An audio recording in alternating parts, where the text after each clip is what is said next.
Good morning, students. Today we will discuss about economics. Lesson 1, Gross Domestic Product and its growth. Introduction.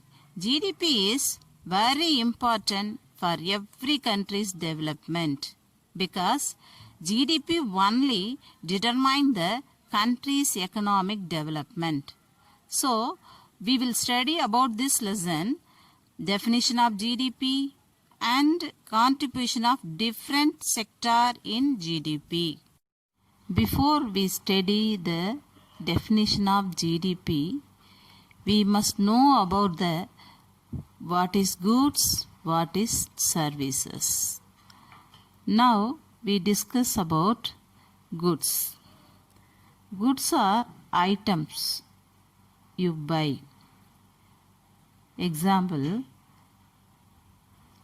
pen, pencil, fan, table, like all furnitures, food, watch, plate, ring, etc. Not only that, so on. That all the things are known as goods. Next we will discuss about services. A services is an action that a person does for someone else.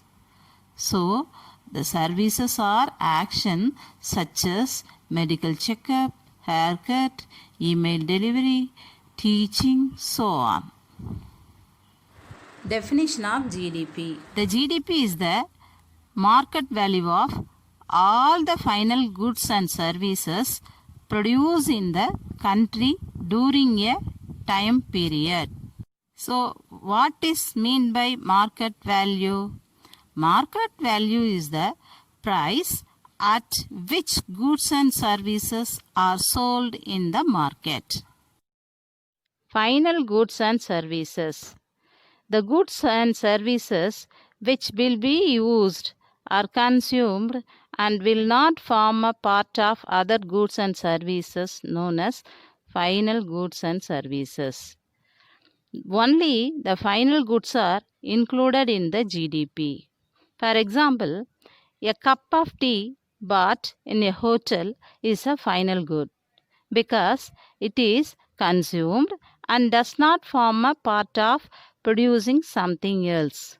So, the market value of cup of tea being final good, it is included in the GDP. Intermediate goods. Intermediate goods are not counted in calculating the GDP because their value is included in the final goods. So, if the intermediate goods are included in the GDP, it will result in what is called double counting. For example, sugar which is mixed in the tea is an intermediate good because it is used in making tea and form a part of the tea served. Suppose the tea is priced rupees 10 a cup, of which the value of sugar used is rupees 2. So, the price of cup of tea included the rupees 2. Price of the spoon of sugar. If this value of sugar is included in the GDP, it will be counted twice, as a spoon of sugar and again as a part of the cup of tea. This is double counting, and to avoid it, the intermediate good like sugar are excluded from the GDP. National income. National income is a measure of total value of goods and services produced by an economy over a period of time, normally a year. Commonly, national income is called as gross national product or national dividend. Now we discuss about various terms associated with measuring of national income. They are gross national product, gross domestic product, net national product, net domestic product, per capita income, personal income, disposal income. Gross national product, GNP. Gross national product is the total value of goods and services produced and income received in a year by domestic resident of a country. It includes profit earned from capital invested abroad. Gross domestic product, GDP. Gross domestic product is the total value of output of goods and services produced by the factor of production within the geographical boundaries of the country.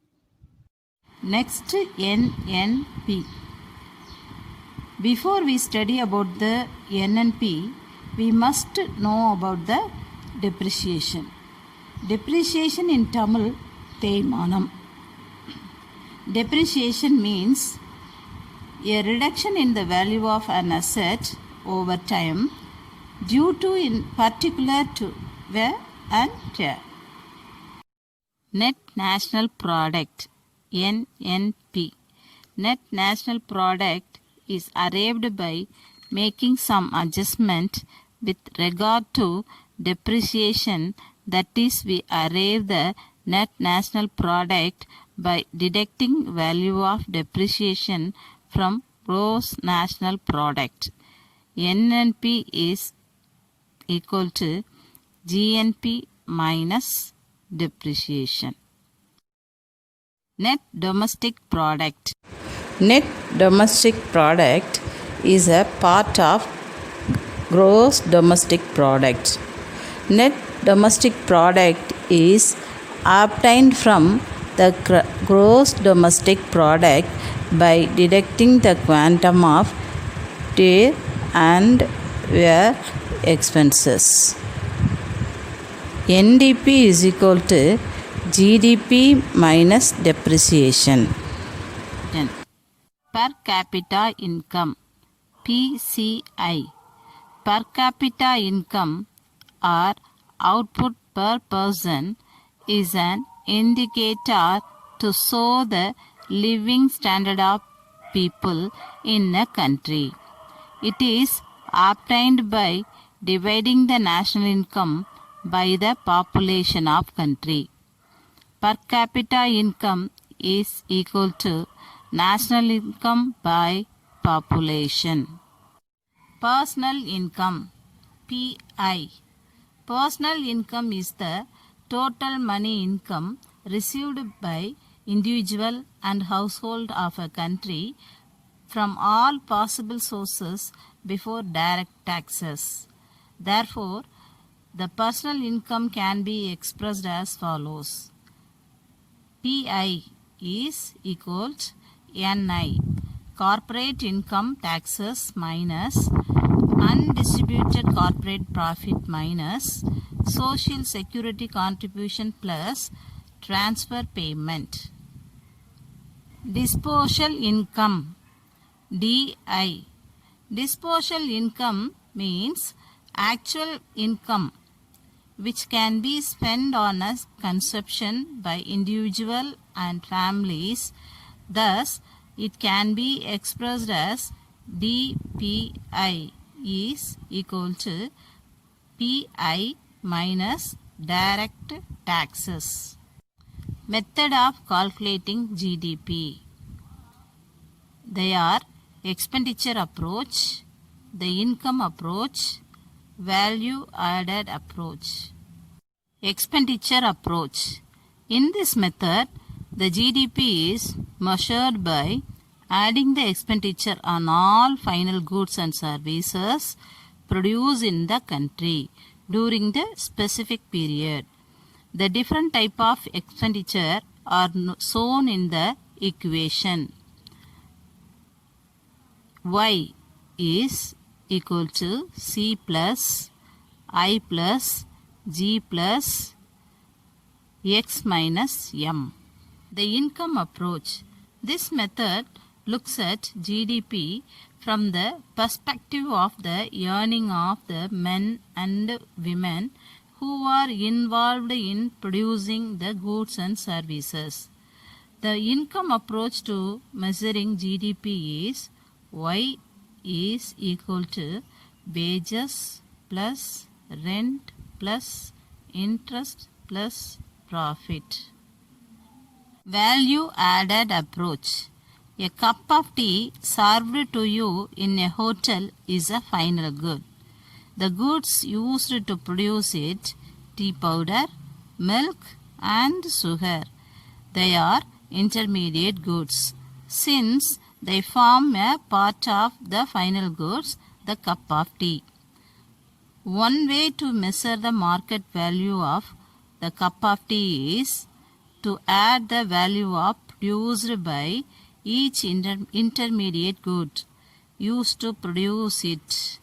Each intermediate good, the tea powder, milk, sugar, added the value to the final output, the cup of tea. In the value added approach, the value added by each intermediate good is summed to estimate the value of final goods. The sum of the value added by all intermediate goods used in the production gives us total value of the final goods produced in the economy. Importance of GDP. Study of economic growth. Unequal distribution of wealth. Problems of inflation and deflation. Comparison with developed countries of the world. Estimate the purchasing power. Public sector. Guide to the economic planning. Limitation of GDP.